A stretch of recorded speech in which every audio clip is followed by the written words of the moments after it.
Sasquatch and Military Installations, Part 3.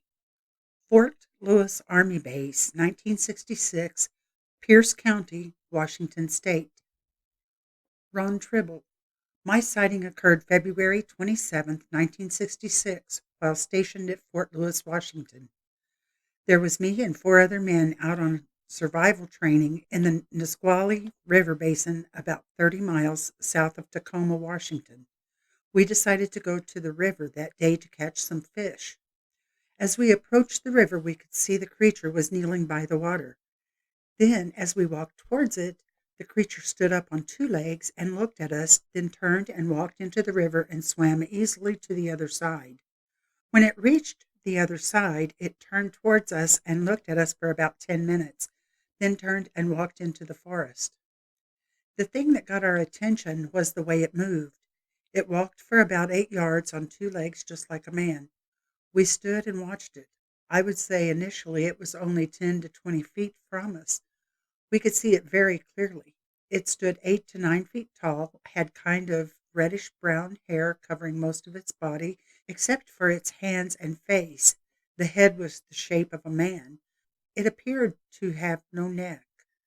The mouth was large with protruding lips. We saw no teeth. It did not bear its teeth.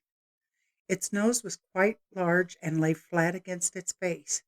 The encounter lasted for 20 minutes, and not once during this time was there any sign of aggression.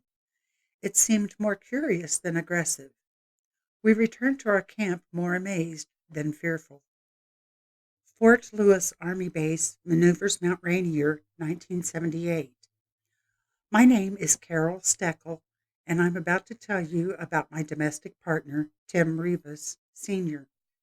Tim was in the 9th Infantry Division, 3rd Battalion, 47th Infantry, Combat Support Recon Platoon, North Fort Lewis. He was on aggressor detail on Mount Rainier training area. It was late one night and he wanted to get off alone. He walked off a ways from his army buddies so he could have a smoke and eat something. Rivas was crouching down and had some small pieces of wood so he could heat up his Dinty Moore beef stew. Then he felt he was being watched by something. He turned around, and only a few feet away, leaning against a tree, was this Bigfoot. He didn't seem afraid. He just stared at Tim. The Bigfoot was tall and slender, reminding Tim that the creature was probably very young. Tim also said the Bigfoot had the reddest eyes he had ever seen, and to the best of his knowledge, they could have been bloodshot eyes. Tim said he chose that area to relax at because there was some green moss on the ground. He stopped at that spot to smoke and heat up and eat his can of stew. His stint in the Army was from 1977 to 1979 at Fort Lewis Army Base, Washington. The incident with Bigfoot was in 1978. He never told any military what he saw because he thought they wouldn't believe him. But Tim would never make up this story. He is a quiet, private person who usually keeps everything to himself. He gave permission to use his real name, which is Timothy R. Rivas. His rank was Spec 4 in 1978. Carol Steckel. Fort Lewis Army Base, Pierce County, Washington, 1989. We were on a field exercise with the 864th Engineer Battalion in November of 1989. About all I can remember is that we were about 1 mile from the Nisqually River. We marched out the day before and built a 3-rope bridge for the Rangers. It was in the training area northwest of the old C-5 mock-up or training aircraft. It was oddly clear and the moon was bright. A fellow soldier and I were sitting in a foxhole around 4 a.m. in the morning when my buddy suddenly exclaimed, "What the hell is that?" When I looked directly in front, about 25 yards, I witnessed something that scared me. It was a human form, 7 to 8 feet tall, walking with a slight hunch about the shoulder and making a low grunting noise. This thing was just unbelievable. There was a slightly musky odor, but not too bad. It smelled like a wet dog. Anyway, my friend and I told our story to our squad leader. He just laughed. He spoke to our first sergeant, and we were known as the 2 Bigfoot hunters. Well, after that, we didn't mention it anymore. But listen up, folks. There are things out there on the base unimaginable. I always said I would have to see it to believe it. Well, I saw it. Murph, Tuesday, July 3rd, 2007. Regarding the above report, this letter. A follow-up email came in from a man living in Iowa who took over his parents' family farm there. His letter was brief. Ms. Short, I read the message about the sighting at Fort Lewis in fall of 1989. I believe that I was that man's sergeant. I will verify his story as true and tell you additionally that Fort Lewis has a whole company of Bigfoot living on that base.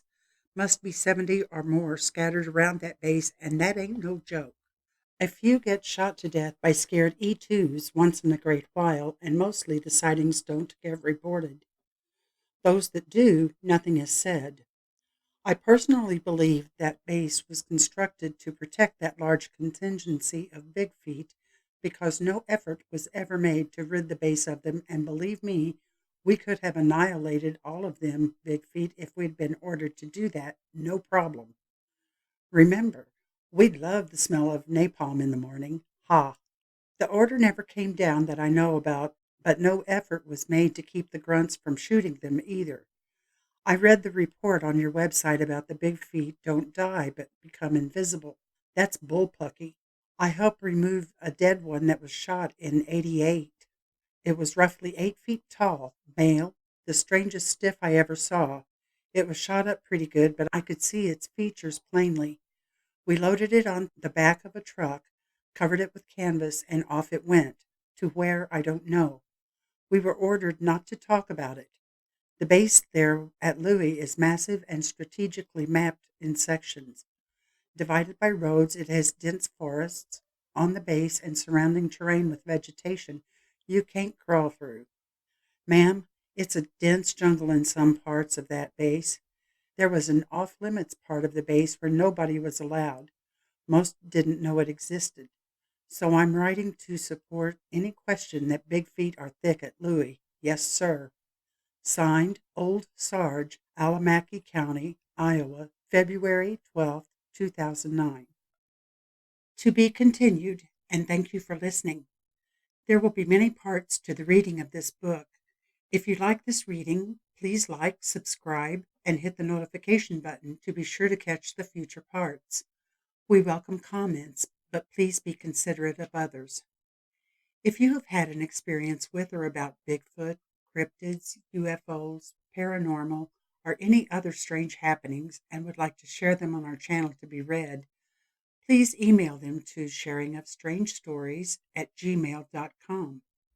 Our goal is to establish a channel that can provide an outlet for people to speak freely of their experiences without ridicule from others.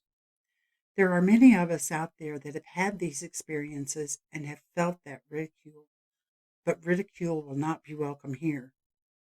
Emails will be read on our channel, so please keep them family friendly. If you want to remain anonymous and do not want your name read to the public, please put that at the beginning of the email or in the subject line. Thanks again for listening and stay safe.